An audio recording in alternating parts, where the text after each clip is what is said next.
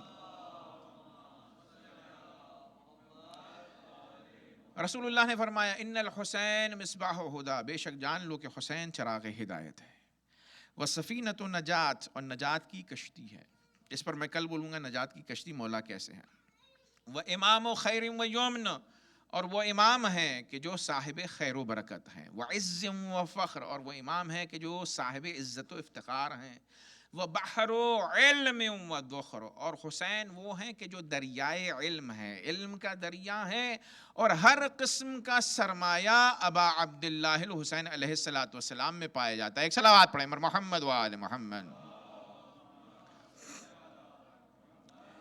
یہ تعارف اہل بیت اطہار علیہ الصلاۃ والسلام کا، امام حسین علیہ الصلاۃ والسلام کا، یہ زمین سے تعلق نہیں رکھتا ہے۔ توجہ کا تعلیم حضران گرامی، ایسا نہیں ہے کہ اہل بیت اطہار کی معرفی اور تعارف اسی زمین پر ہوا ہو، بلکہ اللہ تبارک و تعالیٰ نے جب بشریت کو خلق کیا، یعنی جناب آدم علیہ السلام پیدا ہوئے، تو سب سے پہلا تعارف جو تعارف اللہ نے اپنا کروایا، اور اس کے بعد جو تعارف ہوا ہے، اللہ نے محمد و آل محمد کا تذکرہ کیا جناب آدم کے سامنے۔ روایت یہ کہتی ہے کہ جناب آدم جب پیدا ہوئے تو انہوں نے خلقت کے فوراً بعد اپنے اطراف میں دیکھا، اور دیکھنے کے بعد یہ سمجھ رہے تھے کہ اللہ نے سب سے پہلے مجھے ہی خلق کیا، لیکن ایک مرتبہ عرش پر انہوں نے داہنی جانب دیکھا کہ 5 انوار ہیں، یا انوار معصومین علیہم الصلاۃ والسلام ہیں جو جگمگا رہے ہیں۔ تو ایک مرتبہ اللہ تبارک و تعالیٰ سے پوچھا یا اللہ یہ جو شبہ نور ہیں یہ کون ہستیاں ہیں؟ تو ایک مرتبہ اللہ تعالیٰ نے تعارف فرمایا، کہا اے آدم یہ وہ ہیں کہ جنہیں میں نے سب سے پہلے خلق کیا ہے، یہ وہ ہیں کہ جنہیں میں نے سب سے پہلے خلق کیا ہے، لیکن انہیں میں آپ کی صلب میں رکھوں گا۔ یہ میں اگر محمود ہوں تو یہ محمد مصطفیٰ صلی اللہ علیہ وآلہ وسلم ہے، اگر میں علی ہوں تو یہ علی ہیں، اگر میں فاطر ہوں تو یہ فاطمہ ہیں، اگر میں احسان ہوں تو یہ حسن ہیں، اور اگر میں محسن ہوں تو یہ ابا عبداللہ الحسین علیہ السلام ہے۔ ایک صلوات پڑھیں مر محمد و آل محمد۔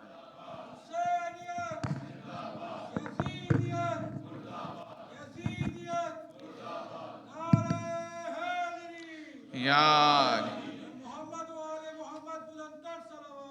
اللہم صلی علی محمد و آل محمد۔ تو اللہ تبارک و تعالیٰ نے جناب آدم کو جو تعارف کروایا، عرش پہ سب سے پہلا تعارف کس کا ہوا؟ پنجتن پاک علیہ الصلاۃ والسلام کا، اور یہ سلسلہ اللہ تبارک و تعالیٰ نے قرآن مجید میں رکھا، زمین میں بھی جو ہے سب کو پہچنوایا۔ میں نے بتلایا فتلقى آدم من ربہ کلمات فتاب علیہ، جناب آدم کو پتا تھا کہ مجھ سے جو ترک اولا ہوگا، اگر اللہ تبارک و تعالیٰ مجھے بخشنا چاہے تو ان کے وسیلے سے بخش سکتا ہے۔ تو اللہ تعالیٰ نے بخشش بھی انہی انوار کے وسیلے میں جناب آدم علیہ السلام کی ہے۔ بہت ساری آیات ہیں عزیزو جو مولا کی شان میں ہیں، مولا حسین کی شان میں۔ فرمایا اللہ تعالیٰ نے والذین یقولون ربنا هب لنا من ازواجنا وذریاتنا قرۃ اعین وجعلنا للمتقین اماما۔ یہ وہ آیت ہے کہ جس میں ائمہ طاہرین علیہم السلام کا تذکرہ ہے، بالخصوص امام حسین بھی اس میں شامل ہے۔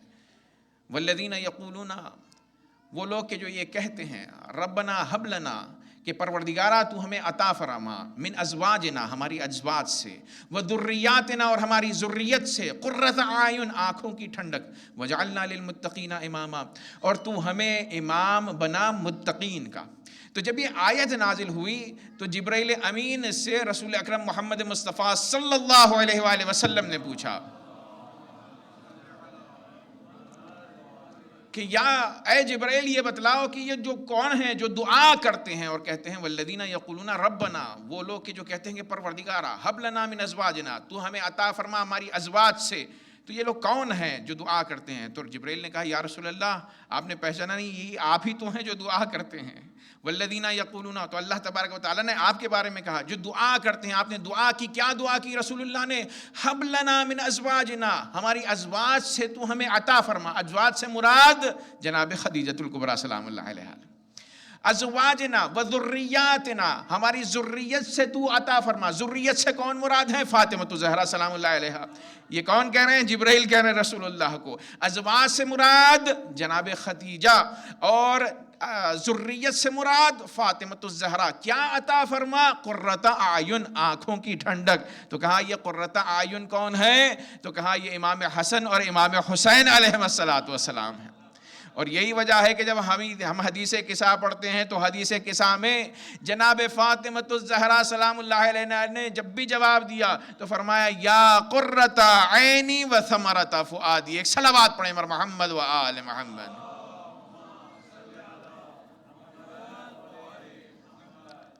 وَجَعَلْنَا لِلْمُتَّقِينَ إِمَامًا، اے پروردگار تو ہمیں امام بنا، کس کا؟ متقین کا۔ تو کہا اس سے مراد کون ہے متقین کے امام سے؟ کہا اس سے مراد بنفس نفیس علی ابن ابی طالب علیہ السلام ہے۔ کہ مولا کو یہ لقب ملا امیر المؤمنین اور امام المتقین، یہ وہ القاب ہیں کہ جو صرف اور صرف سزاوار ہیں علی ابن ابی طالب علیہ السلام کے۔ اور عزیزو یہ لقب امیر المومنین جو ہے یہ تو صرف اور صرف بالخصوص میرے مولا علی ابن ابی طالب سے ہے، منسلک ہے، اور یہ لقب کے لیے اجازت نہیں ہے کہ آپ مولا کے علاوہ کسی اور کو یہ لقب دیں۔ یہی وجہ ہے کہ ایک شخص آیا اور آنے کے بعد کہا پانچویں یا چھٹے امام سے کہ یا امیر المؤمنین، تو ایک مرتبہ میرے مولا نے پانچویں یا چھٹے امام نے رکھا دیا، اسے روک دیا، کہا ماں رک جا، هذا اسم لا يصلح الا لامیر المؤمنین علی ابن ابی طالب۔ یہ لقب کسی کے لیے موزوں نہیں ہے سوائے علی ابن ابی طالب کے۔ کیوں؟ اس لیے اللہ سماہ بہ ولم یسمى غیرہ، کہ یہ لقب علی کو اللہ نے دیا ہے اور اللہ نے علی کے علاوہ کسی کو امیر المؤمنین کا لقب نہیں دیا ہے۔ ایک صلوات پڑھیں مر محمد و آل محمد۔ اور یہ لقب کب دیا گیا؟ اس وقت دیا گیا کہ جب عالم ذر میں وَإِذْ أَخَذَ رَبُّكَ مِن بَنِي آدَمَ مِن ظُهُورِهِمْ ذُرِّيَّتَهُمْ وَأَشْهَدَهُمْ عَلَىٰ أَنفُسِهِمْ أَلَسْتُ بِرَبِّكُمْ، جب اللہ تبارک و تعالیٰ نے عالم ذر میں جہاں پہ ہماری ارواح تھیں، ہماری سولز تھیں، تو وہاں پر اللہ نے ذریت آدم کو نکالا اور ان سے سوال پوچھا أَلَسْتُ بِرَبِّكُمْ، کیا میں تمہارا خدا اور رب نہیں ہوں؟ تو آیت کہتی ہے قالوا بلا، سب نے کہا کہ پروردگارا تو ہمارا رب ہے، قالوا بلا۔ اور جان گرامی روایات پھر آگے بڑھ کر سہارا دیتی ہیں کہ اللہ تعالیٰ نے 3 سوال کیے، الستو بربکم و محمد نبیکم و علی امیرکم، کیا میں تمہارا خدا نہیں ہوں؟ کیا محمد تمہارے نبی نہیں ہے؟ کیا علی تمہارے امیر المؤمنین نہیں ہے؟ تو یہ لقب علی ابن ابی طالب کو زمین پر نہیں بلکہ عالم ذر میں آسمانوں پر دیا گیا ہے، تو یہ لقب اسی وجہ سے علی ابن ابی طالب سے مخصوص ہے۔ ایک صلوات پڑھیں مر محمد و آل محمد۔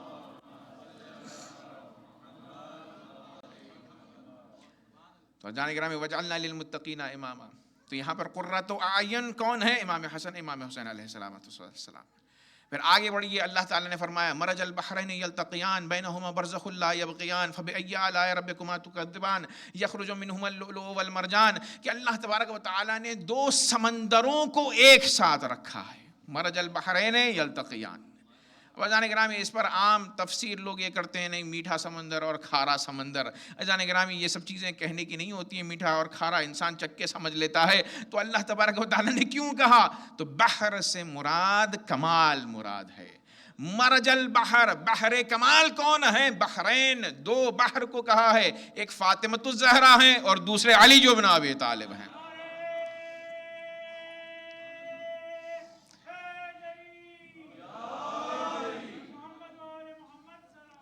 اللہم صلی علی محمد و آل محمد۔ تو پروردگار نے دو بحر کمال کو ایک ساتھ جمع کر دیا ہے, اکٹھا کر دیا ہے. ایک ہے فاطمۃ الزہرا اور دوسرے علی ابن ابی طالب. تو اس کا مطلب یہ ہے کفویت جو کہی جاتی ہے نا کہ شادی میں کمپیٹیبلٹی ہونی چاہیے, یکسانیت ہونی چاہیے اسپریچولی اور مینٹلی اور ایجوکیشن وائز. تو عزیزان گرامی, رسول اللہ نے جو کہا تھا علی ابن ابی طالب کے حوالے سے, فاطمہ کے حوالے سے, کہ اے فاطمہ اگر علی کی خلقت نہ ہوتی, علی نہ ہوتے تو تمہارا کوئی کفو ہی نہ ہوتا. اس کا مطلب یہ ہے کہ جیسے علی بحر علم و کمال ہیں ویسے ہی فاطمۃ الزہرا بھی بحر علم و کمال ہیں. مرج البحرین یلتقیان بینہما برزخ لا یبغیان. ان کے درمیان ایک برزخ ہے. وہ برزخ کون ہے؟ رسول اللہ صلی اللہ علیہ وآلہ وسلم ہے. فَبِأَيِّ آلَاءِ رَبِّكُمَا تُكَذِّبَانِ. تم اللہ کی کن کن نعمتوں کو جھٹلاؤ گے؟ يَخْرُجُ مِنْهُمَا اللُّؤْلُؤُ وَالْمَرْجَانُ. ان دو بحروں کے وجود سے وجود میں آتے ہیں لؤلؤ اور مرجان. تو معصوم نے فرمایا لؤلؤ سے کون مراد ہے؟ امام حسن علیہ السلام. اور مرجان سے مراد امام حسین. ایک حسن مراد ہے اور دوسرے ابا عبداللہ الحسین. ایک صلوات پڑھیں مر محمد و آل محمد.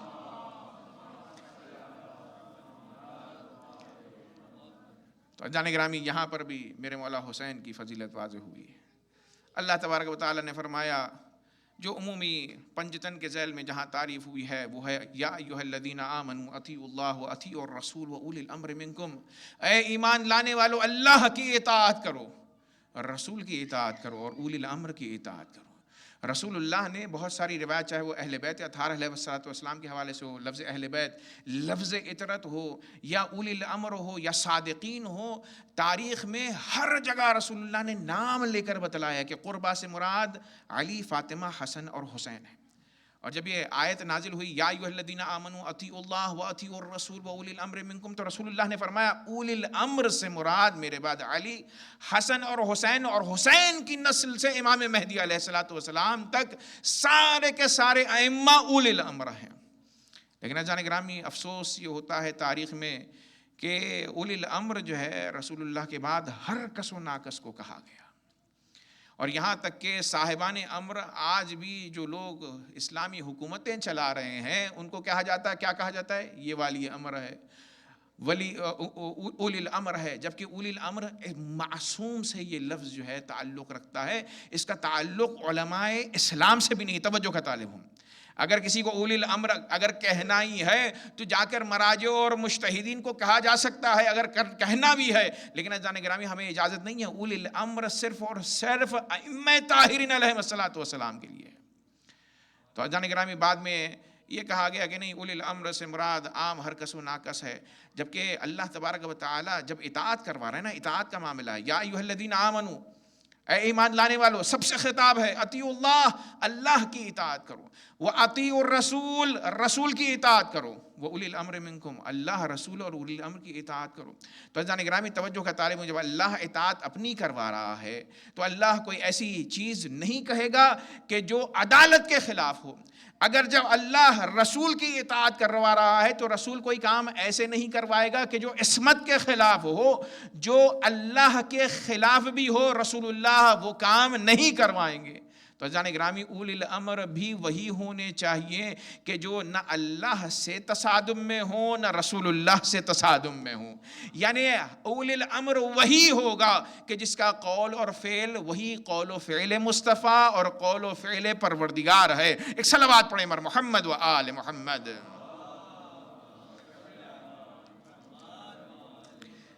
اور ایک لطف کی بات میں اس آیت میں یہ بھی بتلا دوں جو علمی حوالے سے ہے. اطیعوا اللہ, اللہ نے کیا کہا؟ اطیعوا اللہ, اللہ کی اطاعت کرو. اطیعوا الرسول و اولی الامر, پھر فرماتا ہے رسول کی اطاعت کرو اور اولی الامر کی اطاعت کرو. یعنی اطیعوا کا لفظ اس آیت میں 2 مرتبہ تکرار ہوا ہے. ایک اللہ کے ساتھ اطیعوا اللہ, اللہ کی اطاعت کرو, وَأَطِيعُوا الرَّسُولَ وَأُولِي الْأَمْرِ, واو کے ذریعے واو عاطفہ آیا ہے, رسول کی اطاعت کرو اور اولی الامر کی اطاعت کرو. یعنی رسول اور اولی الامر کے لیے ایک لفظ, ایک ورڈ, ایک سینٹنس اطیعوا کا آیا ہے. اس کا مطلب یہ ہوا کہ اولی الامر کی اطاعت وہی رسول اللہ صلی اللہ علیہ وآلہ وسلم کی اطاعت ہے.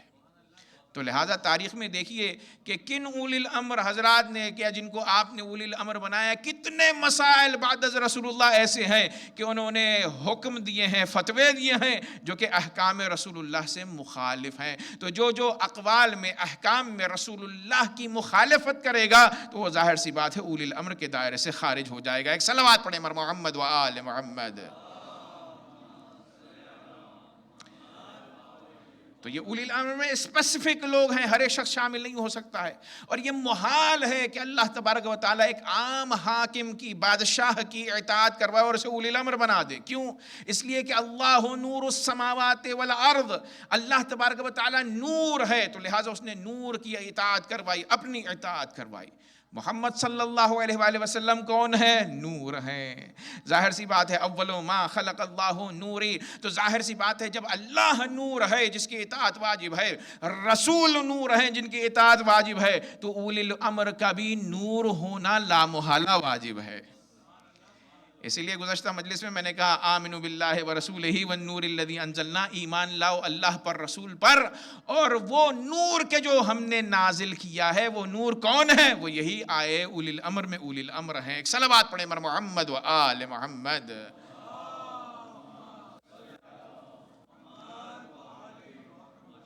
اسی لیے اللہ تعالیٰ نے قرآن مجید میں کہا کہ جو نور کی تبعیت کرتے ہیں, اولی الامر کے ذیل میں انوار معصومین کی تبعیت کرتے ہیں, والذین آمنوا بہ, وہ کہ جو ایمان لائے رسول پر, وعزروہ ہو, اور ان کی مدد کی, ونصروہ ہو, واتبعوا النور الذی انزل معہ, اور انہوں نے اتباع کی, پیروی کی اس نور کی کہ جو رسول کے ساتھ نازل ہوا. اولئک ھم المفلحون, تو یہی وہ افراد ہیں کہ جو کامیاب ہونے والے ہیں, فلاح پانے والے ہیں. تو اگر اولی الامر کے ذیل میں نور کی اگر امت محمدی نے اطاعت کی تو وہی شخص کامیاب ہے. لیکن عزیزان گرامی, جب اللہ نے کہہ دیا کہ اولی الامر کی اطاعت کرو تو یہاں پر یہ اطاعت واجب ہے, اور انہی اولی الامر کی اطاعت واجب ہے کہ جن کو بائی ڈیفینیشن بتلایا گیا کہ ان کی اطاعت کرنا ہے. اور اگر ان کے علاوہ کسی اور کو آپ نے اپنی مرضی سے اولی الامر بنایا تو اس کا مطلب یہ ہے کہ آپ نے ایک تو اللہ کے مقابلے میں تخلیق کی ہے, ایک کانسیپٹ دیا ہے, اور اللہ کی خلاف ورزی کر رہے ہیں. اور یہی وجہ ہے کہ جو خلاف ورزی ہے کہ غیر معصوم کی اطاعت کرنا, اس کی وجہ سے اللہ تبارک و تعالیٰ کسی عمل کو آن دا ڈے آف ججمنٹ وہ قبول نہیں کرے گا. قرآن مجید کی ایک آیت ہے کہ اللہ نے فرمایا من جاء بالحسنۃ فلہ عشر امثالھا. دعویٰ نعمت میں گنجائش نہیں ہے, آپ کی سماعتوں کا ملاحظہ چاہوں گا کہ من جاء بالحسنۃ فلہ خیر منہا. قرآن مجید میں فرمایا کہ جب تم قیامت میں آؤ گے ایک حسنے کے ساتھ, فَلَهُ خَيْرٌ مِّنْهَا, تو ثواب تمہیں ملٹی پلائی کر کے دیا جائے گا. وَهُم مِّن فَزَعٍ يَوْمَئِذٍ آمِنُونَ, اور وہ قیامت کے وحشت سے محفوظ رہیں گے. ہولناک منظر ہے نا قیامت کا.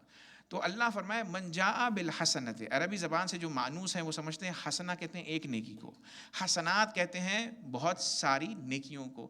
اسی طریقے سے سیئہ کہتے ہیں ایک برائی کو, سیئات کہتے ہیں بہت ساری برائیوں کو. تو اللہ نے فرمایا جو ایک نیکی کے ساتھ آیا تو وہ امان میں ہوگا, بروز قیامت اسے جنت میں داخل کیا جائے گا. اب آیت آگے بڑھ کے کہتی ہے ومن جاء بالسیئۃ, اور جو لوگ برائی کے ساتھ آئیں فکبت وجوہہم فی النار, جو ایک برائی کی وجہ سے آئیں تو اللہ تبارک و تعالیٰ انہیں منہ کے بل جہنم میں مار دے گا. توجہ کا طالب جانے گرامی, جبکہ قرآن مجید دوسری جگہ کیا کہتی ہے؟ قرآن کہتا ہے دوسری جگہ من جاء بالحسنۃ فلہ عشر امثالھا, جو ایک نیکی کر کے آئے گا تو 10 برابر اسے جزا ملے گی. ومن جاء بالسیئۃ فلا یجزی الا مثلھا, اگر کوئی ایک برائی کے ساتھ قیامت میں آئے تو اللہ اسے ایک برائی کے بدلے میں ایک سزا دے گا. تو اب یہ آیت ایک کہہ رہی ہے کہ ایک برائی کے بدلے اللہ ایک سزا دے گا, لیکن دوسری آیت کہہ رہی ہے کہ ایک برائی کے بدلے اللہ جہنم میں مار دے گا. تو کیا مطلب ہے اس برائی سے کیا مراد ہے؟ تو معصوم نے فرمایا اس برائی سے مراد انکار ولایت اہل بیت اطہار ہے، انکار اطاعت اہل بیت اطہار ہے۔ اگر ولایت اہل بیت اطہار کا انکار کر کے قیامت میں انسان سارے اعمال کے ساتھ چلا جائے، چونکہ انکار ولایت ہے ایسی برائی ہے کہ اس کی وجہ سے اللہ تعالیٰ منہ کے بل جہنم میں انسان کو بھیجے گا۔ اور ایک حسن سے کیا مراد ہے؟ حسن سے مراد ولایت ائمہ طاہرین کو قبول کرنا ہے اور ان کی اطاعت کو اس کی پذیرش کرنا ہے۔ تو معصوم نے فرمایا کہ اگر تم نے ولایت اہل بیت اطہار کو قبول کیا اور ان کی اطاعت کی تو اس حسنے کے بدلے اللہ تمہیں فزع اکبر، فزع قیامت سے بھی بچائے گا اور تمہیں جنت میں داخل فرمائے گا۔ ایک صلوات پڑھیں مر محمد و آل محمد۔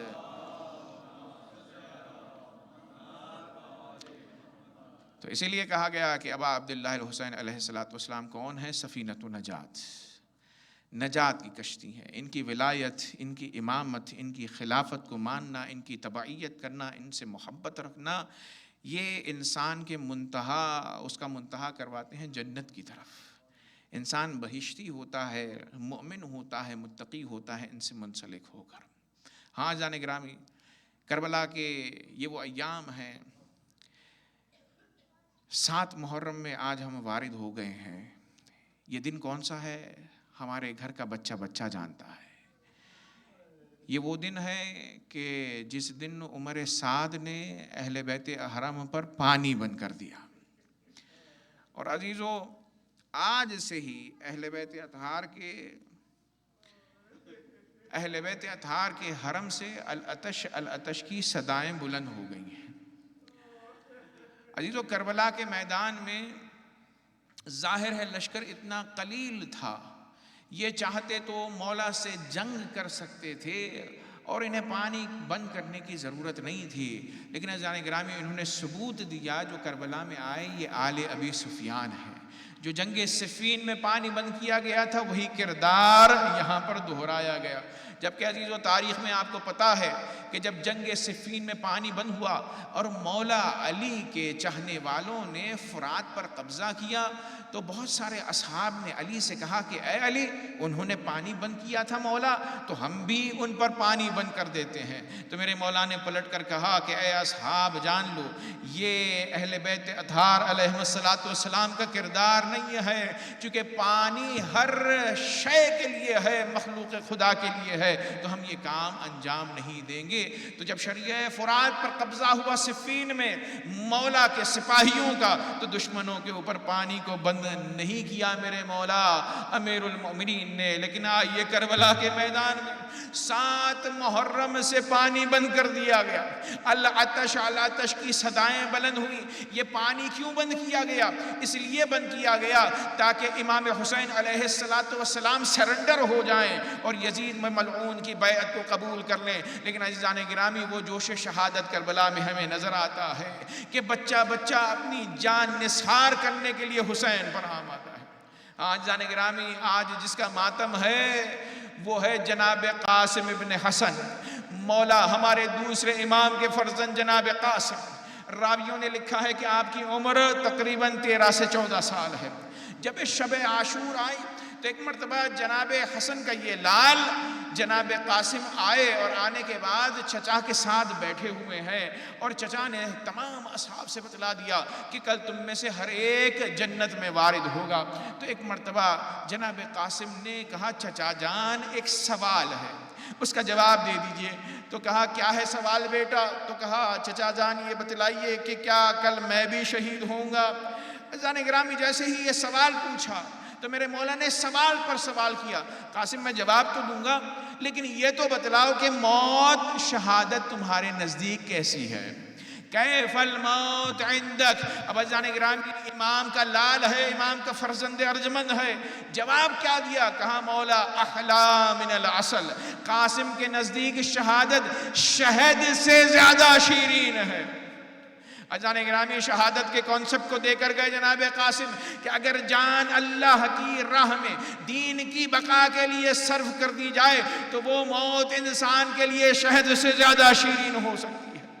ایک مرتبہ جانے گرامی جیسے ہی اس جملے کو سنا تو کہا بیٹا قاسم تم بھی شہید ہوگے، میرا لال علی الاصغر بھی شہید ہوگا۔ عزیزو جیسے ہی اس جملے کو سنا تو کہا، ایک مرتبہ کھڑے ہوئے، انگڑائی لی اور لے کر کہا کہ کیا مولا دشمن خیموں میں داخل ہو جائیں گے کہ علی الاصغر میرا بھائی شہید ہوگا؟ تو کہا کہ نہیں، میں سوال آپ کے لیے جاؤں گا اور حرملہ تیر چلائے گا۔ اجرکم اللہ۔ جیسے ہی صبح عاشور نمودار ہوئی، راوی یہ کہتا ہے کہ ام فروا نے پوچھا کہ بیٹا قاسم جنگ پر کیوں نہیں جاتے؟ تو کہا اماں چچا جان اجازت نہیں دیتے ہیں۔ اور راوی یہ بھی کہتا ہے کہ بار بار حسن کا یہ لال قاسم مولا کے پاس آتے ہیں اور کہتے ہیں چچا جان اجازت دے دیں، چچا جان اجازت دے دیں، اور مولا فقط یہی جملہ کہتے ہیں، اے قاسم تم میرے بھائی حسن کی نشانی ہو، جب بھی میں مشتاق دیدار ہوتا ہوں اپنے بھائی کو دیکھنا چاہتا ہوں تو میں تمہیں دیکھ لیتا ہوں۔ عزیزان گرامی ایک مرتبہ راوی یہ کہتا ہے کہ جناب قاسم بیٹھے ہوئے تھے، سوچ رہے تھے کہ سب شہید ہونے جا رہے ہیں، میں جاؤں تو کیسے جاؤں، امام کی اجازت کے بغیر تو جنگ پر نہیں جایا جاتا۔ تو سوچتے سوچتے انہیں ایک خیال آیا۔ کون سا خیال آیا؟ جب مولا حسن کی شہادت ہو رہی تھی تو ایک مرتبہ قاسم نے وہ خیال دہرایا کہ بابا نے جاتے جاتے آخری وقت مجھے نزدیک بلایا تھا، میرے ہاتھ پر تعویذ باندھا تھا، اور باندھنے کے بعد کہا تھا اے قاسم جب زندگی میں کوئی سخت مسئلہ درپیش ہو جائے جس کا حل سمجھ میں نہ آ رہا ہو تو اس تعویذ کو کھول لینا۔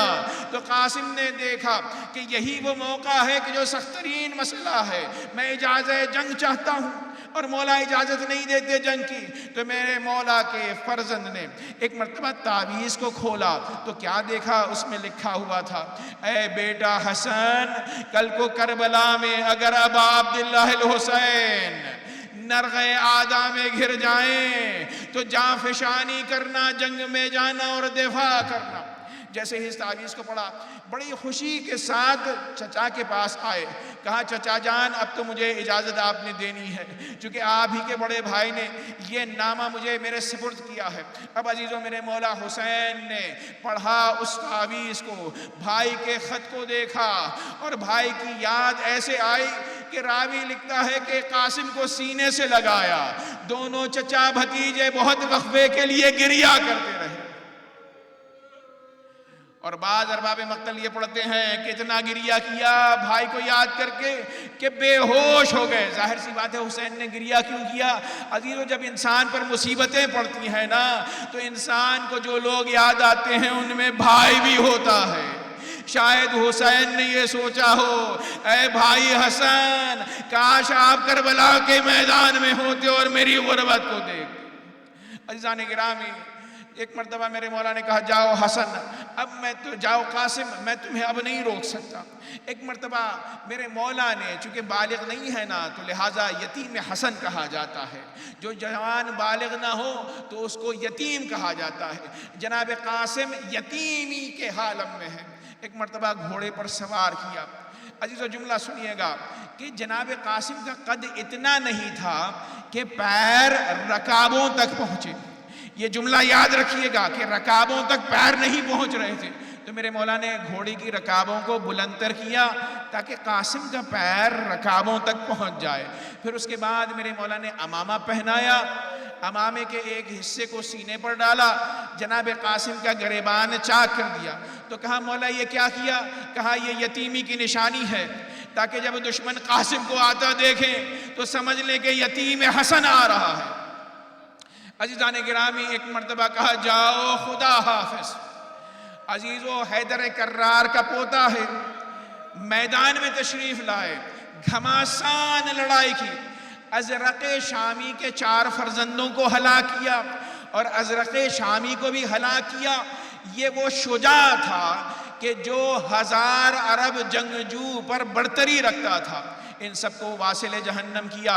عزیزان گرامی ایک مرتبہ عمر سعد نے جب یہ دیکھا کہ علی کے اس پوتے سے تن بتن لڑائی نہیں ہو سکتی ہے تو عزیز و کربلا کی مصیبت یہ بھی ایک ہے، سنتے جائیے گا، کہ جنگ کا دستور یہ ہے کہ اگر انسان اکیلا ہو تو اکیلے سے اکیلا فرد آ کر لڑتا ہے. یہ دستور جنگ عرب تھا. لیکن عمر سعد نے یہ کہا کہ اگر ایک ایک حسن کی جنگ کے لیے جاتے جائیں تو ازرق شامی جیسا جو شخص قتل ہو گیا تو بہت سارے کشتے ہو جائیں گے. اس لعین نے ایک مرتبہ حکم دیا کہ حسن کے لال کو گھیرو، سب مل کر حملہ کرو. اب عزیزو جو حملہ ہوا، راوی یہ کہتا ہے کہ ایک شخص نے کہا کہ میں ایسی ضربت لگاؤں گا کہ یہ ضربت برداشت حسن نہیں کر پائے گا، حسن کا لال نہیں کر پائے گا. یہ شخص آگے بڑھتا ہے اور آگے بڑھنے کے بعد راوی یہ کہتا ہے اس نے قاسم کے سر اقدس پر ایسی ضربت لگائی کہ قاسم پشت فرس پر سنبھل نہ سکے، زمین کربلا پر آئے. پکارتے تو کسے، ایک مرتبہ چچا کو پکارا، السلام علیکہ یا اماں، یا اماں ہو ادرکنی، اے چچا سلام قبول کیجئے اور میری مدد کو چلے آئیے. عزیزو یہ جب آواز استغاثہ اور مدد سنی میرے مولا حسین نے تو شیر کی مانند حملہ کیا.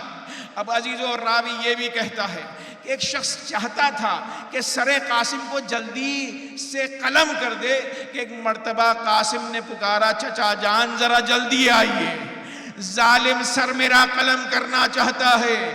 یہ جملہ سننا تھا کہ میرے مولا نے جو سر قلم کرنا چاہتا ہے آگے بڑھے، اس کے ہاتھ پر ضربت لگائی، اس کا بازو دشمن کا قطع ہوا. عزیزان گرامی اس نے اپنی مدد کے لیے اپنے قبیلے والوں کو بلایا، قبیلہ ٹوٹ پڑا. عزیزو میرے مولا سے کئی لوگ جنگ کرنے لگے. میرے مولا ہر دشمن کو قاسم سے دور کرتے جاتے ہیں. لیکن عزیزو ایسی بھگدڑ مچ گئی کہ گھوڑوں کی ٹاپیں جس میں قاسم پر پڑنا شروع ہوئی، قاسم کا لاشا پامال ہونے لگا. راوی یہ کہتا ہے جیسے جیسے ٹاپ پڑتی تھی بدن پر، قاسم کہتے تھے ہائے چچا ذرا جلدی آئیے، ہائے چچا ذرا جلدی آئیے. اب عزیزو جب غبار سمٹا اور ایک مرتبہ میرے مولا آئے تو دیکھا کہ قاسم اس دنیا سے گزر چکے ہیں. یہ وہ عظیم شہادت تھی عزیزو کہ جس پر میرے مولا امام زمانہ نے بھی زیارت ناہیہ میں سلام کہا ہے. سنیں گے کیا سلام کہا ہے؟ کہتے ہیں سلام ہو میرا کربلا کے اس شہید قاسم پر جس کے جسم پر اتنی ٹاپیں پڑی کہ داہنی پسلیاں بائیں طرف آ گئی اور بائیں پسلیاں داہنی طرف آ گئی. اجرکم اللہ. میرے مولا آئے قاسم کے پاس اور رکے، اور رکنے کے بعد یہ تاریخی جملہ فرمایا، اے قاسم چچا بہت شرمندہ ہے، تم نے مجھے پکارا لیکن تمہارا پکارنا اور میرا آنا کوئی تمہیں فائدہ نہ پہنچا سکا. اب عزیزو دو روایتیں یہاں پر میں نے پڑھی ہیں کہ میرے مولا یہ چاہتے تھے کہ قاسم کے لاشے کو اٹھائیں. سرہانے سے اٹھاتے تھے تو پائنتی گر جاتا تھا، پائنتے سے اٹھاتے تھے تو سرہانہ گر جاتا تھا. ایک مرتبہ چادر میں جسم کے ٹکڑوں کو جمع کیا اور خیمے کی طرف چلے گئے. یہ ایک روایت. دوسری روایت یہ کہتی ہے کہ اتنی ٹاپیں پڑی کہ جناب قاسم، میں نے کہا تھا نا کہ قد چھوٹا تھا، چونکہ ظاہر نابالغ تھے، رکاب تک پیر نہیں پہنچتا تھا، لیکن اب جو لاشا اٹھایا تو اتنے ٹاپیں پڑھی جسم پر کہ چھوٹا قد لمبا ہو گیا. اور جب میرے مولا اٹھاتے ہیں اور لے کر آتے ہیں تو قاسم کے پیر زمین پر خط دے رہے تھے.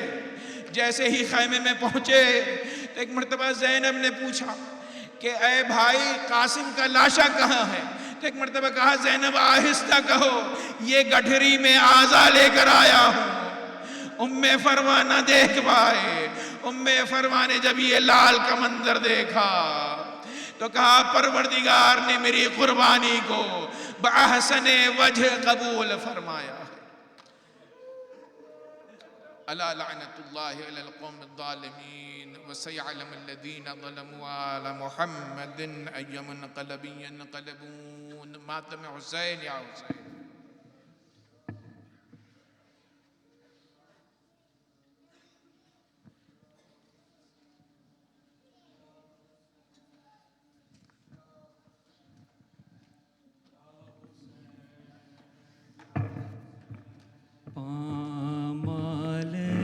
لاشا دیکھ کے کہتی ہیں بیویاں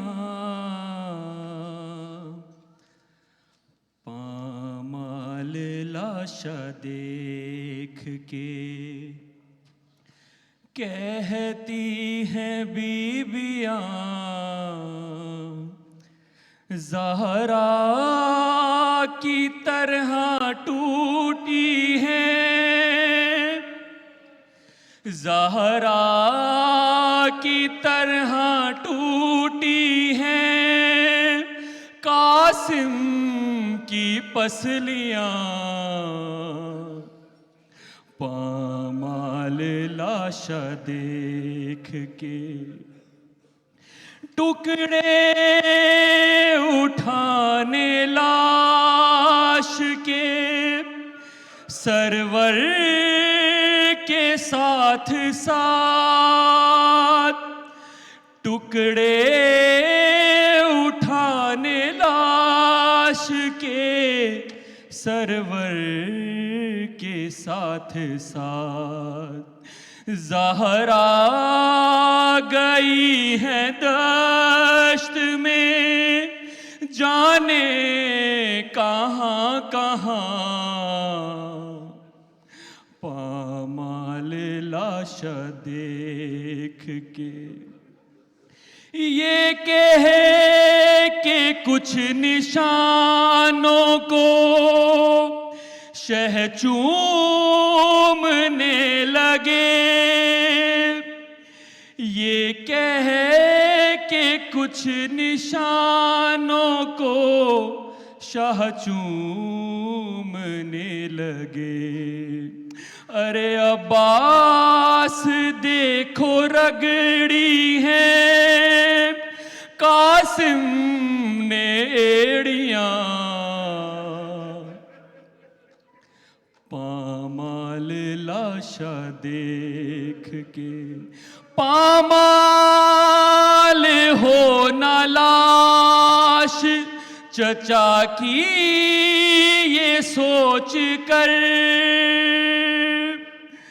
پامال ہو نہ لاش چچا کی یہ سوچ کر لپٹا ہوا سموں سے ہے فروا کا نوجوان پامال لاشا دیکھ کے مادر کرے گی کس طرح دیدار آخری مادر کرے گی کس طرح دیدار آخری ہائے سمو کے چاند سے ہائے سمو کے چاند سے چہرے پہ ہے نشان پامال لاشا دیکھ کے کہتی ہیں بیویاں زہرا کی طرح ٹوٹی ہے قاسم کی پسلیاں پامال لاشا دیکھ کے یا حسین یا حسین یا حسین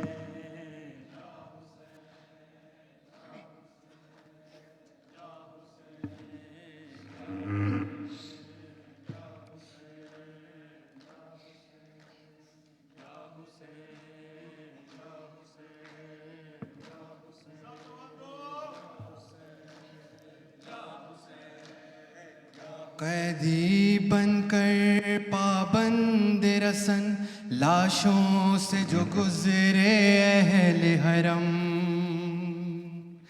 ہر بی بی اپنے پیاروں سے